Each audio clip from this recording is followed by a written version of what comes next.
Dan Puspo membenarkan adanya insiden anggota TNI memukul seorang pengemudi ojol di Pontianak, Kalimantan Barat pekan lalu.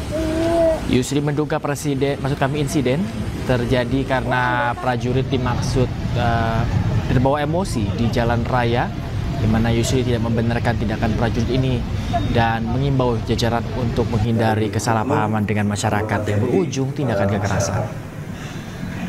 Itu sekitar pukul 14.00. Terima kasih Mbak pertanyaannya. Jadi memang kemarin sempat terjadi insiden ya antara salah satu oknum prajurit berinisial F ya, AF di Pontianak. Jadi perlu saya sampaikan bahwa kedua belah pihak sudah berdamai ya. Jadi pelaku dalam ini mungkin ya ini kan terjadinya di jalan ya, di jalan mungkin karena emosi atau apa sehingga terjadi pemukulan. Ya sebetulnya itu tidak boleh ya. Tapi kedua belah pihak sudah berdamai, tetapi proses penyidikan berlanjut. Dan kita juga sudah mengingatkan ya, sering para Dansat mengingatkan pada anggotanya untuk menghindari jangan sampai terjadi selisih paham dengan masyarakat ya. Itu yang sudah kita laksanakan selama ini. Pemirsa, diguyur hujan lebat selama 1 jam, sejumlah jalan di kawasan Kota Medan mengalami banjir. Sejumlah kendaraan yang nekat menerobos banjir pun mogok.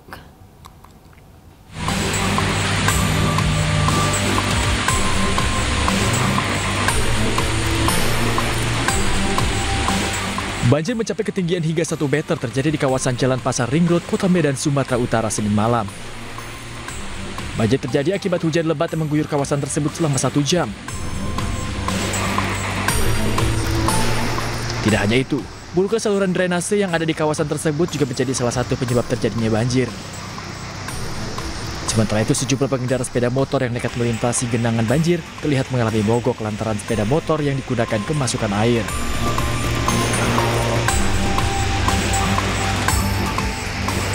Selain di kawasan Pasar Ring Road, banjir juga terjadi di beberapa kawasan lainnya, seperti di Jalan Setiabudi, Jalan Abdul Hakim, serta kawasan Jalan Ngumban Surbakti.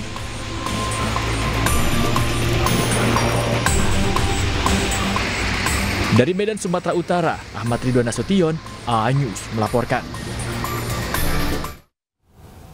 Pemirsa, Gunung Lewotobi laki-laki kembali mengalami 22 kali letusan disertai gemuruh dengan tinggi kolom abu 2000 meter dari mulut kawah.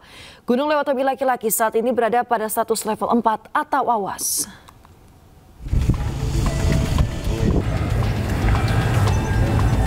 Erupsi Gunung Lewotobi laki-laki kembali terjadi Senin sore pukul 16.15 WITA dengan tinggi kolom abu berwarna kelabu dengan intensitas tebal condong ke arah barat dan barat laut. Masyarakat di sekitar Gunung Lewotobi laki-laki dan wisatawan diharapkan tidak melakukan aktivitas apapun dalam radius 6 km dari pusat erupsi. Masyarakat diharapkan agar tenang dan mengikuti arahan Pemda serta tidak mempercayai isu-isu yang tidak jelas sumbernya. Bagi masyarakat yang terdampak hujan abu Gunung Lewotobi laki-laki, diharapkan memakai masker, penutup hidung untuk menghindari bahaya abu vulkanik pada sistem pernafasan. Ini kembali.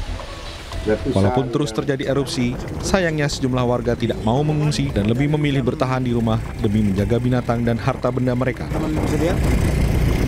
Dari Flores Timur, Joni Nura, iNews melaporkan. Pemirsa, polisi masih menyelidiki penyebab tewasnya bocah di kamar kos di kawasan Penjaringan, Jakarta Timur. Dugaan sementara korban tewas akibat dianiaya.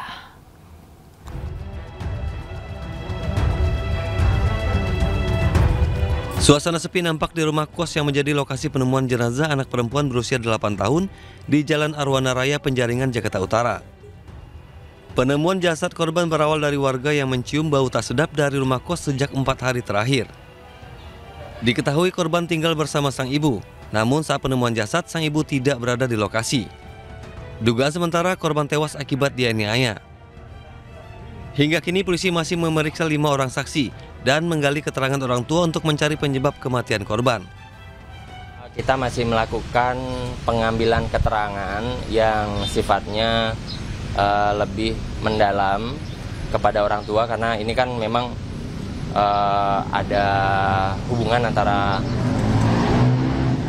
anak yang ditemukan dalam kondisi mayat. Tentunya kondisi emosional dan lain-lain dari orang tua ini perlu kita pahami juga nuansa kebatinannya, sehingga kita harus pelan-pelan dan bertahap juga melakukan pengambilan keterangan. Sebelumnya, warga Jalan Arwana Raya, Kelurahan Penjagalan, Kecamatan Penjaringan, Jakarta Utara digegerkan dengan penemuan jasad bocah perempuan di sebuah kamar kos. Tim Liputan Ainis melaporkan. Pemirsa, penemuan kerangka manusia di area tambak bibir pantai di Sidoarjo, Jawa Timur menggemparkan warga. Saat ditemukan, kerangka masih mengenakan daster dan belum diketahui pasti identitasnya.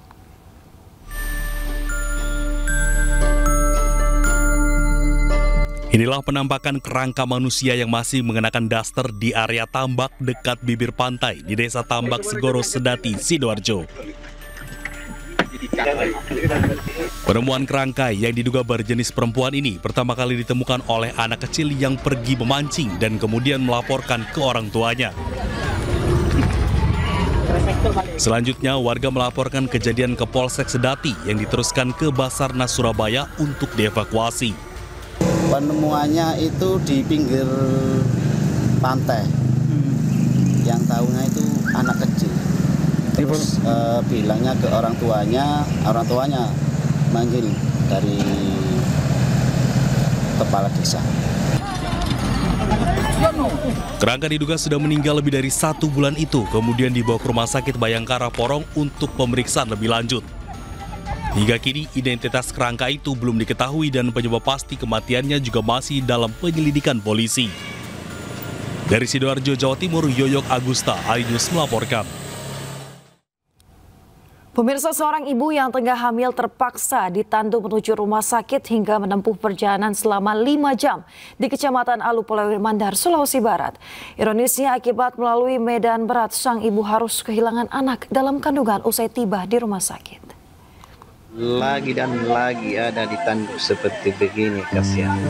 Sarina, warga desa Pupuring, Kecamatan Alu, Kabupaten Polewali Mandar, harus menempuh perjalanan yang begitu berat dan melelahkan untuk mendapatkan perawatan medis. Jalan Desa Pupuring, Kecamatan Alu, Kabupaten Polewali Mandar, Sulawesi Barat. Sarina terpaksa ditandu oleh puluhan warga menggunakan sarung dan bambu, serta harus menempuh jalan ekstrim yang rusak parah. Ini jalannya gitu. Bahkan warga harus menyeberangi 4 sungai dan menghadapi material longsoran selama hampir 5 jam.